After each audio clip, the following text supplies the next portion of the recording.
Grabe ang pagbawi ng Cheritigo at winalis ang defending champion na Creamline. Di nakaporma ang Creamline sa mga solid blockings ng crossovers, habang ang dami namang na-stress sa coaching staff ng Cool Smashers. At bakit kaya?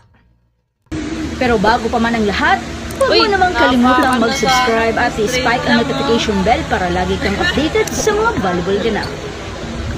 Mula sa dalawang larong natalo ng crossovers, nakabangon ang Cheritigo sa nakakahingal at nakaka-intense na bakbakan at winalis ang defending champion na Creamline.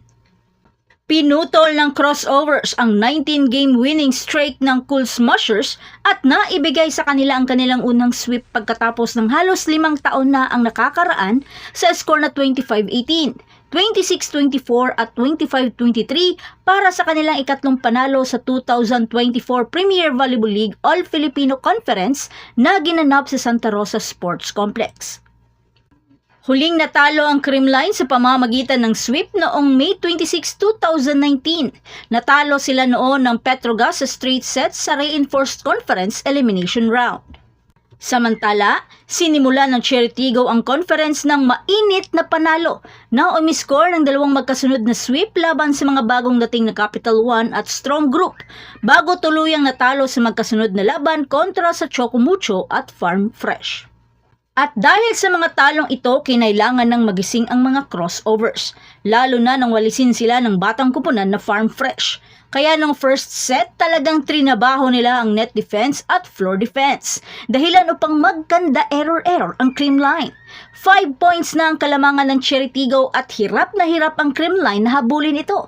Kaya sa puntong ito, nagsanib pwersa na ang Cheritigo upang di makabawi pa ang Cool Smashers sa score na 25-18. Sa second set, sobrang dikit ng laban pero hirap pa rin ang Creamline sa mga depensa ng Cheritigo. Habang ang crossover ay synchronized ang galawan, kaya makailang beses din na pwersang mag-timeout si Coach Sherwin. Sa puntong ito, di pa rin masolusyonan ng Creamline ang lakas ng mga killer blocks ng crossovers. Dahil kung hirap ang Creamline sa net, hirap rin sila sa depensa ni Nierva at EJ Laure na nagtatrabaho sa likod. Pero pinilit pa rin nila Gemma at Tots na humabol sa score na 22-23. Pero this time, ubos na ang challenge ni Coach Sherwin. Hanggang sa isang rally ay napa-timeout ang mga coaching staff ng Creamline para sa isang floor touch challenge. Kaya sobrang tuwa ng Cheritigo dahil alam nilang wala na silang challenge na natitira. Kaya na-challenge denied ito. Kaya nagtabla ang score sa 24-all. At nagpatuloy ang nakaka-intense na rally hanggang sa isang antena hit ni Tots na naglagay sa Cheritigo upang ma-set point ito.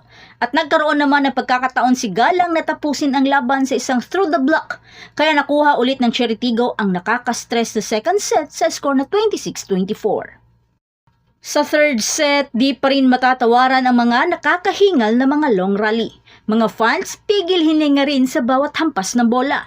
Pero sa puntong ito, mayroon ng floor defense ang Creamline, kaya nakakapag-set na si Kyle. Pero hirap pa rin ang mga ibang spiker sa set niya. Habang si Coach Kung Fu naman ay ginawa munang setter si Aya Laure, kaya nakakadikit pa rin sila sa Creamline. Hanggang sa isang mabigat na service ace ni Galang, tuluyan ng nakalamang ang Cheritigo dahil sa puntong ito. Paat from the bench, eksplosibong nagbigay ng isang off-the-block hit. Bagamat pinilit man ni Gemma na humabol kahit ilang beses na itong na-block, pero Aya Laure hindi na makapaghintay at tinapos na agad ang laban sa isang eksplosibong cross-court attack, dahilan upang walisin ang Creamline sa kanilang kauna-unahang pagkatalo sa conference. Sa ngayon, ang Chocomucho Flying Titans na ang wala pang talong record sa conference na ito. Sino kaya ang makakapagpamansya sa kanilang record? Ang Creamline pa rin kaya? Samantala, isa si Jen sa nagbigay buhay sa laro dahilan upang maging player of the game dahil sa kanyang 20 excellent digs at 10 excellent reception. Ang panalong ito laban sa naghaharing All-Filipino Conference defending champion ang nagpaangat sa crossover na may 3 panalo at 2 talong record. Sa kabilang banda, ang Cool Smashers ay namansahan ang record na may 4 na panalo at 1 talong record na nagtabla kasama ang Petrogas sa ikalawa at ikatlong pwesto. Kaya no sweep for Creamline this time. Giniba ng Cheritigo ang wala sanang mansang record.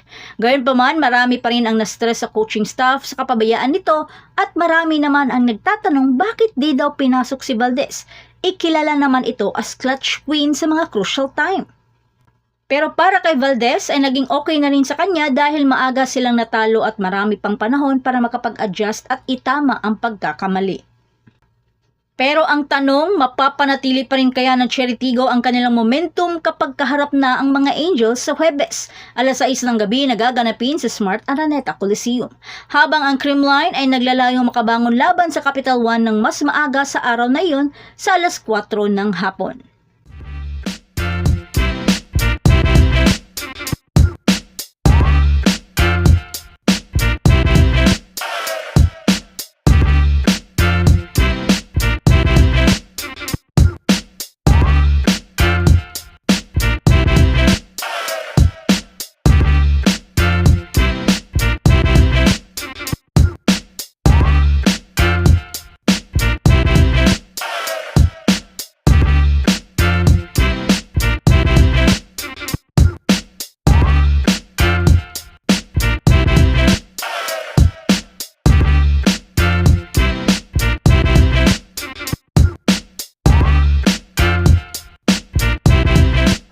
So that's it. Thanks for supporting this channel and please don't forget to like and subscribe and spike the notification bell para lagi kang updated sa mga valuable ganap. And thanks for watching.